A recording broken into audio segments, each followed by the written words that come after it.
नमस्कार फ्रेंड्स, गृहस्वामिनीच्या या सदरामध्ये मी मधुरा परब आपल्या सर्वांचं पुन्हा एकदा स्वागत करते। फ्रेंड्स, आज आपण पडवळची भाजी करायला शिकणार आहोत। पडवळची भाजी करण्यासाठी लागणारं साहित्य आहे, या ठिकाणी आपण पडवळ स्वच्छ धुवून बारीक त्याचे असे काप करून घेतलेले आहेत। अगदी बारीक आपण तो चिरून घेतलेला आहे। पडवळ ही साधारण श्रावणामध्ये मिळणारी भाजी आहे किंवा पावसाळ्यात अवेलेबल होणारी भाजी आहे। त्यामुळे ज्या ऋतूमध्ये ज्या भाज्या आपल्याला मिळतील त्या आपण खाव्यात, त्या आपल्यासाठी फार पौष्टिक असतात, हेल्दी असतात। चला तर मग सुरू करूया पडवळची भाजी करण्यासाठी। आपण या ठिकाणी घेतलेले आहेत चणा डाळ, जी साधारण 5 ते 6 तास मी भिजवून घेतलेली आहे। आपल्याला फोडणीसाठी तेल लागणार आहे। या व्यतिरिक्त आपण अर्धा टोमॅटो इथे घेतलेला आहे चिरून, कढीपत्त्याची पानं घेतलेली आहेत बारीक तुकडे करून, एक मिरची घेतलेली आहे बारीक करून, अर्धा कांदा घेतलेला आहे बारीक चिरून आणि ओल्या नारळाचा किसही घेतलेला आहे। हा जर आपल्याला अवॉइड करायचा असेल तर आपण करू शकता, पण नॉर्मली कोकणामध्ये ओल्या नारळाचा किस वापरण्याची पद्धत आहे। मी तुम्हाला त्या पद्धतीने ही भाजी करण्याचे दाखवते। मीठ घेणार आहोत आपण चवीपुरतं, त्यानंतर आपण हळदीचा वापर करणार आहोत फोडणीमध्ये आणि मोहरी घेणार आहोत। चला तर मग सुरुवात करूया पडवळची भाजी करण्यासाठी। फ्रेंड्स, आता आपण पॅन गरम करण्यासाठी ठेवलेला आहे। आता त्यामध्ये आपण तेल घालणार आहोत, साधारण 1 चमचा।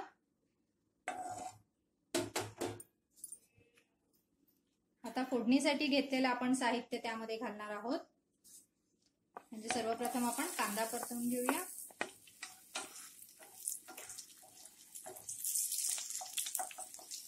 कांदा आपल्याला थोडासा ब्राऊन होईपर्यंत परतवून घ्यायचा आहे।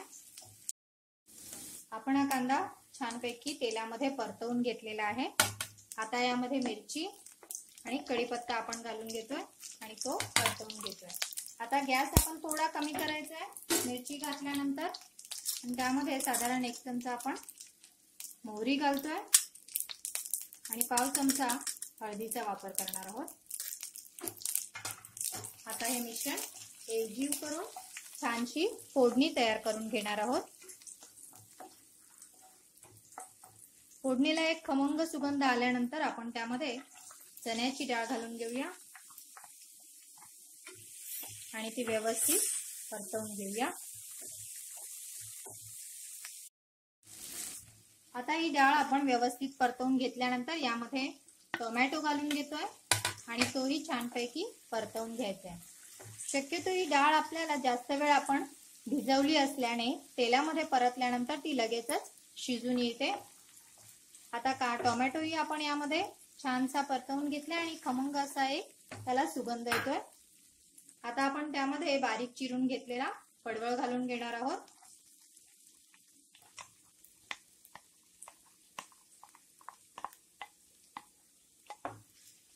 गॅस आपण आता कमी करून ठेवलेला आहे आणि फोडणी व्यवस्थित या पडवळमध्ये परतवून घेतोय।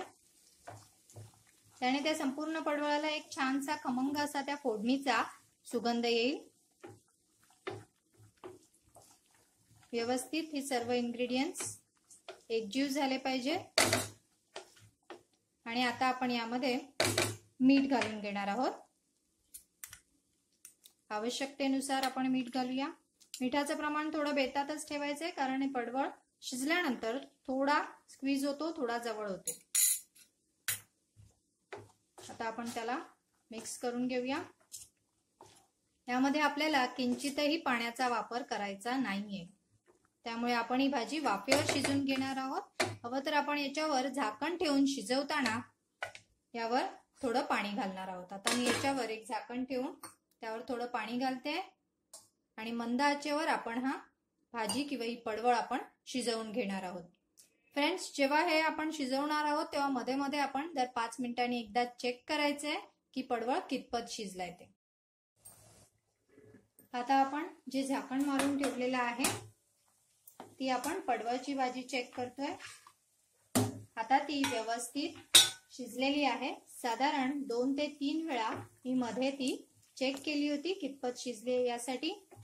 आता ती पूर्णपणे व्यवस्थित शिजून आलेली आहे। आता आपल्याला त्यामध्ये ओल्या नारळाचा कीस घालून घ्यायचा आहे आणि तो व्यवस्थित आपण एकजीव करून घेऊया आणि गॅस आता आपण फास्ट करून घेतोय। अशा पद्धतीने व्यवस्थित आपण ती मिक्स करून घेऊया। आता जर यामध्ये काही अंश पाण्याचा राहिला असेल तर तो गॅस फास्ट केल्यामुळे निघून जाईल।